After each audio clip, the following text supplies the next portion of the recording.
Hi friends, அஸ்ஸலாமு அலைக்கும். நல்லா இருக்கீங்களா?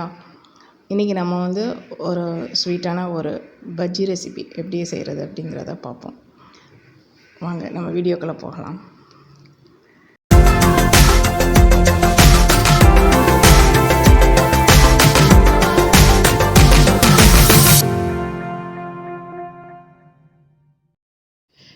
இந்த மாதிரி ஒரு பவுல் எடுத்துக்கிறேங்க.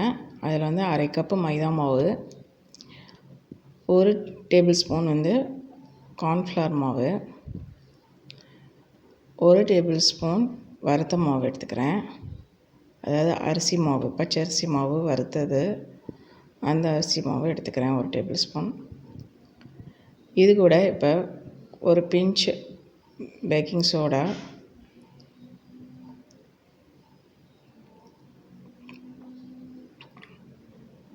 இது கூட 1 டேபிள் ஸ்பூன் ஜீனி,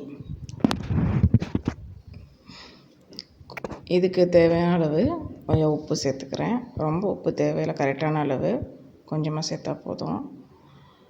இப்போ ஒரு டம்ளர் ஒரு 200 ml தண்ணி எடுத்திருக்கேன். இப்போ இந்த இதை ஃபுல்லாக நல்லா மிக்ஸ் பண்ணிவிட்டு, இது கூட கொஞ்சம் கொஞ்சமாக தண்ணி சேர்த்து இப்போ இதை ஃபுல்லாக நல்லா கட்டி எல்லாம் இல்லாமல் நல்லா கிளறிக்கிறேன். இந்த மாதிரி கொஞ்சம் கொஞ்சமாக தண்ணி ஊற்றி கிளறுங்க. ஏன்னா ரொம்ப தண்ணியாக போயிடக்கூடாது. இது மாவு ஓரளவு கொஞ்சம், அதாவது பஜ்ஜி போடுவோம் இல்லையா, அந்த மாதிரி ஒரு பதத்தில் இருக்கணும்.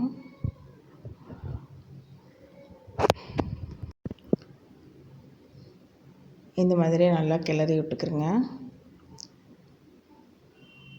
இதுமாதிரி நீங்கள் விஸ்கு வச்சு கிளறினாலும் சரி, இல்லைன்னா ஜஸ்ட் ஒரு ஃபோர்க் வச்சுட்டு நீங்கள் கிளறினாலும் சரி.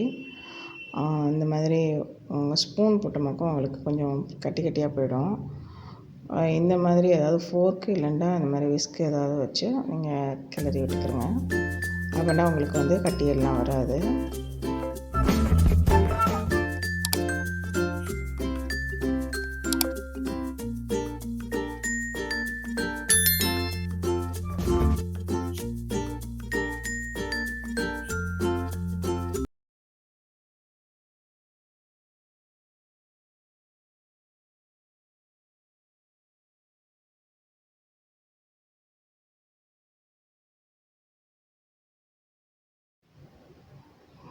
பாருங்கள், இந்த அளவுக்கு இருந்தால் போதும். இந்த கன்சிஸ்டன்சி இருந்தால் போதும்.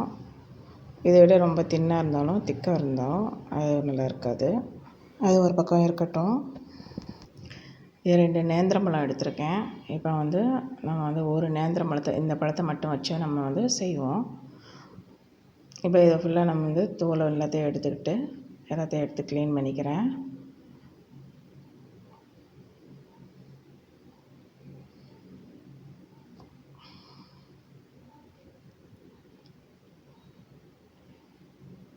இது தோலை ஃபுல்லாக ரிமூவ் பண்ணிவிட்டு, இதை இப்போ நான் நீளமாக போட்டால் ரொம்ப நீளமாக இருக்கும். இது கொஞ்சம் நீளமாக பழமாக இருக்கிறதுனால இதை நான் ஹாஃபாக கட் பண்ணிவிட்டு, இதை ஒரு 4 பீசஸ் அந்த மாதிரி போட போகிறேன். ரொம்ப திக்காக போட்டாலும் அது கொஞ்சம் சாப்பிட்றதுக்கு பழத்தை மட்டும் சாப்பிட்றது மாதிரி இருக்கும். அதனால் நான் ரொம்ப திக்காக இல்லாமல் ஓரளவுக்கு தின்னாக இருக்கிற மாதிரி நான் இதை கட் பண்ணி எடுத்துக்கிறேன்.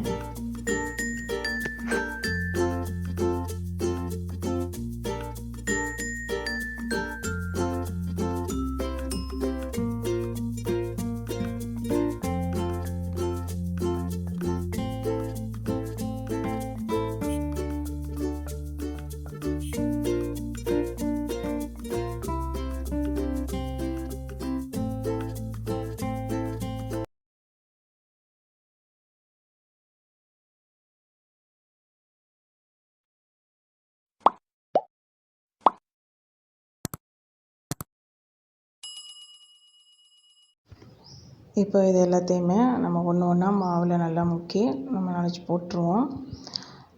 இப்போ பாருங்கள், நான் உங்களுக்கு அந்த கிளிப்பு காமிக்கலை. இப்போ பாருங்கள், காமிக்கிறேன். இது நம்ம வாழைக்காய் பஜ்ஜி போடும்போது நம்ம கைனாலையாவது நனைச்சி எப்படியாவது போட்டுருவோம், கைனாலையெல்லாம் ஸ்பூனை வச்சு. ஆனால் இது கை வச்சு போட முடியாது, இது ரொம்ப வழுக்கிக்கிட்டு போவோம். அதனால் ஸ்பூனை வச்சே நீங்கள் நல்லா அந்த மாவை கோட் பண்ணிவிட்டு அதை எண்ணெயில் போடுங்க. எண்ணெய் வந்து ரொம்ப ஹீட் அதிகமாக இருக்கக்கூடாது, ஓரளவுக்கு மீடியமான ஹீட்டாக தான் இருக்கணும். ஏன்னா சீக்கிரமே இது வந்து கருவிடும். உங்களுக்கு ரொம்ப அதிகமான ஹீட் இருந்துச்சு அப்போ சீக்கிரம் கருவிடும். இதில் ரெண்டாகவே நான் போட்டு எல்லாத்தையும் எடுத்துக்கிட்டேன்.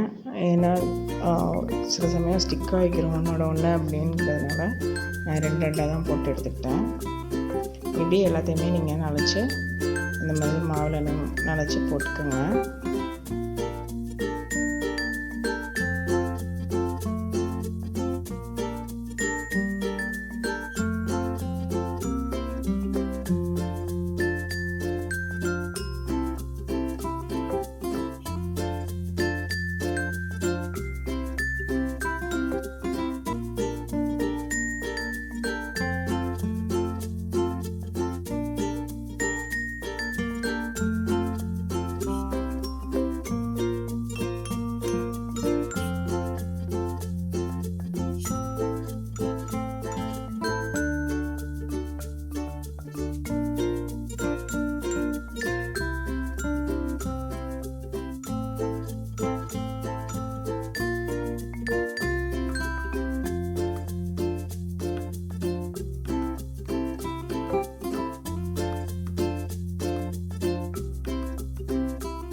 அரை கப் மாவுலேயே நான் அந்த ஒரு பழத்துக்கு பழம்பொரி போட்டு எடுத்துகிட்டு இப்போ மீத மாவு இவ்வளோ இருக்குது. இப்போ நமக்கு வந்து சுவையான சுலபமாக செய்யக்கூடிய பழம்பொரி ரெடி ஆகிடுச்சு. நீங்களும் டேஸ்ட் பார்த்துட்டு செஞ்சு பார்த்துட்டு சொல்லுங்கள். இந்த வீடியோ பிடிச்சிருந்தா லைக் பண்ணுங்கள். நிறைய பேர் வந்து என் சேனலை சப்ஸ்கிரைப் பண்ணாமல் பார்த்துட்ருக்கீங்க. ப்ளீஸ் லைக் பண்ணுங்கள், ஷேர் பண்ணுங்கள், சப்ஸ்கிரைப் பண்ணுங்கள். தேங்க்ஸ் ஃபார் வாட்சிங்.